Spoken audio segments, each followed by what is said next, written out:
بسم اللہ الرحمن الرحیم۔ دیکھتی آنکھوں اور سنتے کانوں کو محمود مان کا آداب۔ عزیز طلباء، اپنی اس ویڈیو میں ہم 9th کلاس کے لیے اردو کی درسی کتاب کے سبق نمبر 15 یعنی نظم، کرکٹ اور مشاعرہ کے اعشار کو صحیح تلفظ کے ساتھ پڑھنا اور ان کی تشریح کرنا سیکھیں گے۔ تو شروع کرتے ہیں شعر نمبر 1 کی ریڈنگ سے۔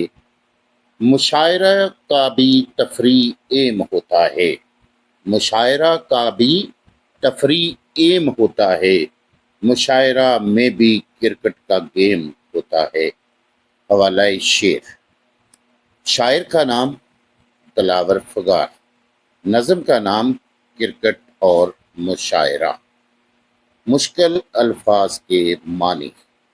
مشاعرہ وہ محفل جہاں شاعر شعر سناتے ہیں، دوسرے لفظوں میں ہم اسے بزم سخن بھی کہہ سکتے ہیں۔ تفریح، دل کا بہلانا، طبیعت کی خوشی۔ ایم، انگریزی لفظ AIM، ایم جس کا اردو میں معنی ہے مقصد یا ہدف۔ گیم، انگریزی لفظ ہے GAME، سپیلنگ ہے اس کے گیم کے، اور اردو میں اس کا مطلب ہے کھیل۔ مفہوم، مشاعرے کا مقصد بھی تفریح طبع ہوتا ہے، گویا یہ بھی کرکٹ کا کھیل ہے۔ تشریح۔ عزیز طلباء، دلاور فغار معروف مزاحیہ شاعر ہیں اور طنز و مزاح میں منفرد مقام رکھتے ہیں۔ انہوں نے معاشرے کے عام اور چھوٹے چھوٹے مسائل کو اپنی شاعری کا موضوع بنایا ہے اور بڑے ہی دلچسپ انداز میں مزاح پیدا کیا ہے۔ تشریح طلب شعر میں شاعر کہتے ہیں کہ مشاعرہ ہو یا کرکٹ کا کھیل، دونوں کا مقصد لوگوں کو تفریح فراہم کرنا ہوتا ہے، بلکہ یوں سمجھ لیں کہ مشاعرہ بھی ایک طرح کا کرکٹ میچ ہی ہوتا ہے۔ لوگ کرکٹ میچ اس لیے دیکھتے ہیں تاکہ بھرپور لطف اٹھا سکے، اسی طرح مشاعرہ میں بھی لوگ لطف اندوزی کے لیے شرکت کرتے ہیں۔ کرکٹ کا میچ ہو یا مشاعرہ، دونوں عوام الناس کے لیے تفریح کا سامان مہیا کرتے ہیں۔ بقول شاعر سید محمد جعفری، مشاعرہ بجز انداز ہاؤ ہو کیا ہے، مشاعرہ بجز انداز ہاؤ ہو کیا ہے، تمہارے شہر میں غالب کی آبرو کیا ہے۔ مشاعرے میں الفاظ، خیال، آہنگ اور انداز بیان سے لوگوں کو تفریح فراہم کی جاتی ہے، جبکہ کرکٹ کے کھیل میں بالنگ، بیٹنگ اور مقابلہ بازی کے ماحول سے لوگوں کو تفریح فراہم کی جاتی ہے۔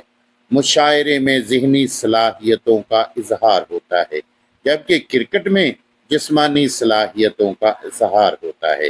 مشاعرے میں ہر شاعر باری باری آتا ہے اور اپنا کلام سناتا ہے، لوگوں سے داد و تحسین وصول کرتا ہے۔ لوگ شعر سن کر لطف اندوز ہوتے ہیں۔ واہ واہ، مکرر مکرر، قلم توڑ دیا، کیا کہنے، سلامت رہیے کا شور سن کر شاعر خوشی سے پھولے نہیں سماتا۔ اسی طرح کرکٹ کے کھیل میں بھی ہر کھلاڑی باری باری آتا ہے، بیٹنگ کرتا ہے، چھکے چوکے لگاتا ہے، لوگ خوش ہو کر تالیاں بجاتے ہیں، شور کرتے ہیں اور نعرے لگاتے ہیں۔ کھلاڑی خوشی سے پھولے نہیں سماتا۔ الغرض کے مشاعرہ سننے کے لیے بھی لوگوں کا ایک ہجوم جمع ہوتا ہے، کرکٹ کا میچ دیکھنے کے لیے بھی لوگوں کا ایک ہجوم جمع ہوتا ہے۔ مشاعرہ ہو یا کرکٹ کا میچ، دونوں کا ماحول یکساں ہوتا ہے۔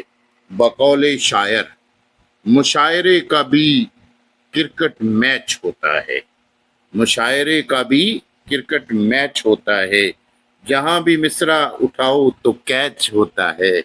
شاعر نے مزاحیہ انداز میں طنز کی ہے کہ مشاعرے کو بھی آج کل کرکٹ کے کھیل کی مانند بنا دیا گیا ہے۔ شاعر محض لوگوں کو محفوظ کرنے آتے ہیں۔ مقصدیت پر مبنی شاعری اور اعلیٰ ادب کے معیارات ختم ہو چکے ہیں۔ دوسری جانب لوگ بھی مشاعرے میں محض لطف لینے آتے ہیں، محفوظ ہونے آتے ہیں، لوگوں میں شعر فہمی کا رجحان نہیں رہا، ان کا ادبی ذوق ختم ہو گیا ہے۔ چنانچہ شاعر نے گہری طنز کرتے ہوئے کہا ہے کہ مشاعرے نے بھی کرکٹ کے کھیل جیسا رنگ اختیار کر لیا ہے۔ دلاور فغار کا ایک دوسرا شعر ہے، وہاں تمدن مشرق کی موت کا غم ہے، وہاں تمدن مشرق کی موت کا غم ہے، یہاں ادب کے جنازہ پہ شور ماتم ہے۔ امید کرتا ہوں عزیز طلبہ آپ کو پہلے شعر کی تشریح اچھے طریقے سے سمجھ آ گئی ہوگی اور آپ اس کو اچھے طریقے سے ذہن نشین کر لیں گے تاکہ بورڈ کے اینول ایگزام میں آپ اچھے نمبر حاصل کر سکیں۔ اسی کے ساتھ اجازت چاہتا ہوں۔ اللہ حامیون ناصر۔